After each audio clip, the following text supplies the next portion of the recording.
Assignment लिख चुके हैं कि write a program to validate employ ID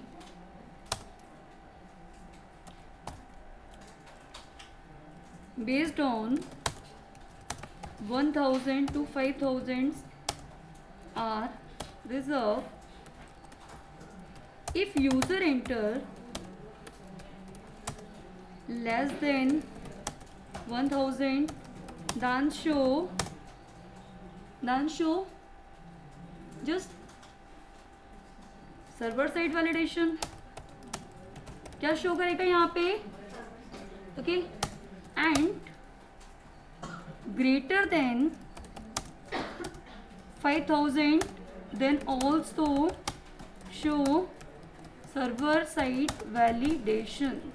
so finally क्या हमारे पास में क्या हो चुका है, यहाँ पे एक एप्लीकेशन बन चुकी है और जो कि सर्वर साइड है. 1000 से कम तो भी आपको इन्फॉर्म करेगा और 5000 से ज़्यादा तो भी आपको इन्फॉर्म कर देगा. ओके इस कॉन्सेप्ट को हम अप्लाई करना चाहते हैं किसके थ्रू, जावास्क्रिप्ट के थ्रू. मतलब हम अपने कोड को वैलिडेट करना चाहते हैं. क्लियर. तो चलिए अप्लाई करके देखते हैं. सभी का हो गया. हाँ ये अपना असाइनमेंट है. इसको हमें जावास्क्रिप्ट में क्या करना है, ऑन सबमिट का यूज करके इम्प्लीमेंट करना है. ये मैं क्यों बता रही हूँ, क्योंकि इन फ्यूचर आप किसी एप्लीकेशन पे काम करोगे, उसने आपको बोल दिया कि डेटाबेस में ये कब जाए जब ये 1000 से 5000 तक हो तो. पर डेटाबेस में तो हम वैलिडेट पहले ही कर देंगे ना कि अगर 1000 से कम है तो डेटाबेस पे जाए नहीं, मतलब हमारे इंटरनल पेजेस पे नहीं जाए. और 5000 से ज़्यादा हो तो भी नहीं जाना चाहिए. तो हम इसको सर्वर साइड वैलिडेट करने वाले हैं. Okay so done all of you. अब हम क्या कर रहे हैं यहाँ पे कि इतना तो व्यू हमने बना लिया था जिसमें हमने क्लाइंट साइड भी वैलिडेट कर लिया था, उसको भी अपन देख लेते हैं. ये क्लोज कर दिया. ये क्लाइंट साइड वाला हमने रिक्वायर्ड का यूज़ करके कर लिया, तो इसको डेटा तो लेना ही लेना है. रिक्वायर्ड वाला कॉन्सेप्ट हमारा क्लाइंट साइड है, ये लिखा हुआ है. अब हम चाहते हैं सर्वर साइड अप्लाई करना. तो हमने क्या किया, हमारे फॉर्म को एक नेम दे दिया. ठीक है, क्योंकि हम एक पेज पे बहुत सारे फॉर्म ले सकते हैं ना, तो हर फॉर्म को उसका सेपरेट वैलिडेशन के लिए हम उसको एक नेम दे देंगे. जबकि हम फॉर्म टैग का भी यूज़ करके कर सकते थे, बट हम फॉर्म को नेम देके काम कर रहे हैं. इसका नाम क्या दे दिया मैंने, FRM. आपके ऊपर डिपेंड करते कि आप क्या देना चाहते हैं. दूसरा मैंने यहाँ पे डाला हुआ है ऑन सबमिट. ऑन सबमिट मैंने आपको बताया ये तो ट्रू देगा या फॉल्स. यदि ट्रू देगा तो ये हमारी जो एक्सेल वाली लिंक है ना, ये वाली, ये इस पे चला जाएगा. यदि ट्रू होता है तो, और अगर फॉल्स होता है तो वो इसी पेज पे आके हमें वो मैसेज दे दे. हमें एक्शन में लिंक ही डालना है या हमें किसी और फाइल, किसी कोई भी पेज, जिस पेज पे आप भेजना चाहते हैं. लॉगिन से भी वेलकम वाला जो व्यू बताइए तो वो दे सकते हैं कि वेलकम पे चला जाए.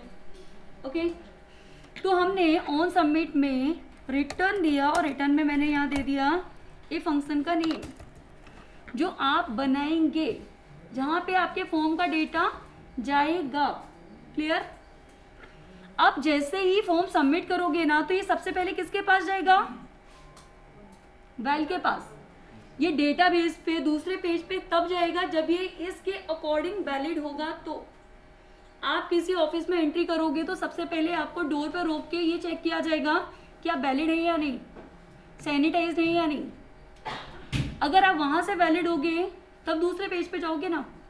तो यहाँ पे भी क्या करेगा कि जब ये पेज लोड होगा तो ये सबसे पहले किसके पास जाएगा, इस बेल के पास जो हमने यहाँ लिख दिया है. क्लियर. यहाँ पे मेथड पोस्ट क्यों नहीं भेजे, जैसे अपन गेट भी लिख सकते हो, क्योंकि सिक्योर डेटा के लिए, डेटा सिक्योर करने के लिए पोस्ट लिखते हैं ना. तो हम यूजर को चाहते ही नहीं है कि उसको उसकी आईडी दिखे. That's why we use a post. और अगर गेट लगाने हैं तो कुछ लिखने की जरूरत ही नहीं है, क्योंकि बाय डिफॉल्ट मेथड क्या होता है. क्लियर. देखो गेट और पोस्ट दो मेथड्स हम यूज करते हैं. गेट का मतलब है कि जैसे आप सबमिट करेंगे ना तो वो डेटा आपको URL पे दिख जाएगा, और पोस्ट का मतलब है डेटा आपको URL पे नहीं दिखेगा. अभी हम अपने एम्प्लॉय की आईडी लेने वाले हैं और हम चाहते हैं कि वो URL पे ना दिखे. That's why we use post. यदि आप दिखाना चाहते हो तो आपको मेथड लिखने की जरूरत नहीं है, क्योंकि डिफॉल्ट मेथड आपका गेट ही होता है. क्लियर हुआ. तो मैंने क्या किया, स्क्रिप्ट लगा दिया और यहाँ पे मैंने स्क्रिप्ट टैग को क्लोज कर दिया। यहाँ फंक्शन कीवर्ड लिया और हम किसको कॉल करेंगे, अप्लाई करेंगे यहाँ पे बेल को। तो ये जो बेल आप लिख रहे हो ना, ये यही वाला है और ये बेल जो है ये रिटर्न करेगा दो आउटपुट, या तो ट्रू या फॉल्स।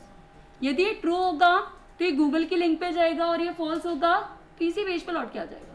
क्लियर हुआ सभी को? अब हम चाहते रिटर्न हमें वहां से ये जो एग्जीक्यूशन होगा ना, इस एग्जीक्यूशन से हमें दो वैल्यू मिलेंगी, एक मिलेगी हमें ट्रू और एक मिलेगी हमें फॉल्स। यदि हमें ट्रू मिलेगी तो भी वो यही आएगी और फॉल्स मिलेगी वो भी आएगी। अब जो ट्रू मिलेगी तो ट्रू के अकॉर्डिंग इसके पास चला जाएगा और फॉल्स मिलेगी तो इसी पेज पे वो मैसेज रिटर्न करेगा जो हम उसको डिस्प्ले करना चाहते हैं। तो फंक्शन कॉल करने के लिए रिटर्न की क्या जरूरत थी? तो क्योंकि हम वहां से रिस्पांस आउटपुट नहीं ले रहे हैं, हम वहां से ट्रू और फॉल्स वैल्यू ले रहे हैं। ओनली ट्रू और फॉल्स। That's why. क्लियर? अब हमने यहाँ पे क्या किया, इस फील्ड की वैल्यू को एक्सेस कर लिया और इस फॉर्म के अंदर है फील्ड, तो हमने यहाँ पे वैर लेके कुछ भी ले सकते थे। मैंने यहाँ दे दिया EMID और यहाँ अप्लाई किया डॉक्यूमेंट डॉट, फॉर्म का नाम क्या दिया था हमने, FRM, आप कुछ भी दे सकते हो, डॉट, फील्ड का नाम क्या दिया है हमने, N कहाँ दिया है, ये लिखा है देखो, ठीक है। फॉर्म का नेम कहाँ लिखा है, ये लिखा है। हम चाहते क्या है, इसकी वैल्यू को एक्सेस करना, तो यहाँ लगा दिया हमने डॉट वैल्यू।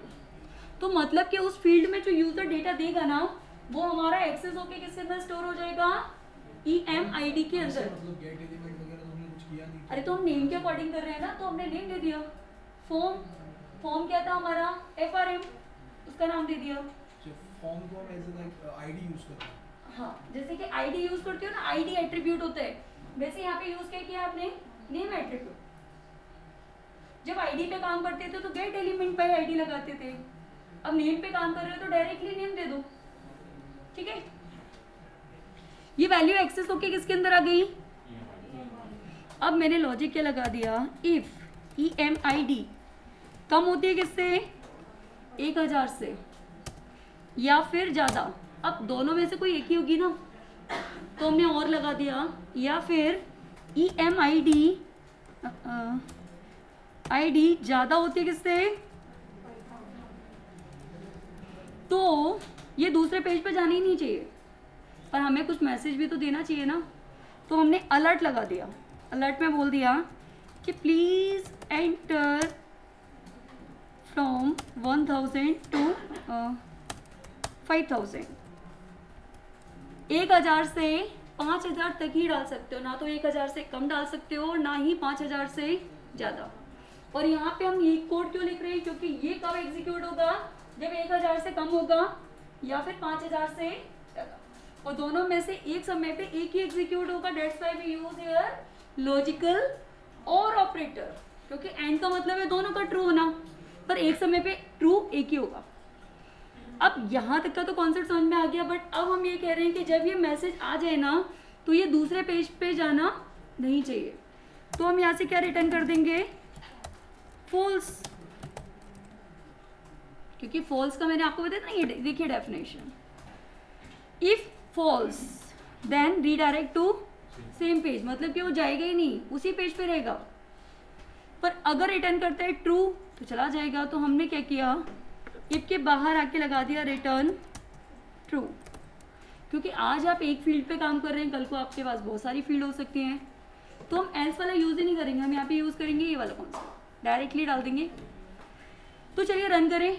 इतना काम करने के बाद में हमने इसको रिफ्रेश कर लिया और मैंने यहाँ डाल दिया 1। जैसे ही मैंने किया तो क्या बोल रहा है, क्यों बोल रहा है, क्योंकि 1000 लिमिट है, मैंने डाल दिया 2000, चला गया। देख रहे हो आप क्यों चला गया, क्योंकि लिमिट हमारी है और मैंने डाल दिया यहाँ पे, तो ये ज़्यादा हो गया तो बोल दिया। तो ये सब क्या कर रहे हो आप, सर्वर साइड वैलिडेशन। अब ये जो अलर्ट में दिख रहा है ना, हम अलर्ट में ना जाके हम यहाँ पे चाहते हैं, तो उसके नीचे हम बना लेते हैं एक डिव, मतलब डिव का है अपनी, मैंने बना दी यहाँ पे ये वाला कॉन्सेप्ट अभी देख लें अच्छे से। अभी जो आपको अलर्ट में दिख रहा है ना मैसेज, वो अलर्ट में नहीं, हाँ बिल्कुल, पर हम अलर्ट में नहीं चाहते। जैसे आपको किसी कंपनी ने बोल दिया कि आपको अलर्ट में नहीं, आपको पेज पे डिस्प्ले करना है, तो डिस्प्ले के लिए आप स्पेन भी होता है एक टैग, पर हम डिप की बात करें यहाँ पे। तो हमने डिप ली है और डिप को दे दिया हमने आईडी, और आईडी को मैंने दे दिया, कुछ भी दे सकते थे, मैंने दे दी टी। तो ये जो आपका अलर्ट है ना, इसको मैं कर देती हूँ कमेंट, तो ये एग्जीक्यूट नहीं होगा। और मैंने यहाँ बोल दिया कि डॉक्यूमेंट डॉट गौरव सी, आप जो बोल रहे थे ना अभी आईडी वाला, वो यहाँ आ गया। अब हम ये जो हमारा एक इंफॉर्मेशन थी वो हम आईडी पे देना चाहते हैं, तो हमने कॉल कर लिया gate element by ID. ID का नाम क्या है, तो यहाँ क्या पास हो जाएगा, टी। पर ये डिप कहाँ पे, पेज के अंदर, तो हम किसको यूज करेंगे, इनर HTML। और मैसेज तो अपन वही देना चाहते हैं, तो इसको कॉपी कर लो और यहाँ पेस्ट कर दो, ठीक है। तो जो अलर्ट में दे रहा था वो अलर्ट में ना देके आपको उसी पेज पे दे देगा। देखिए आ गया।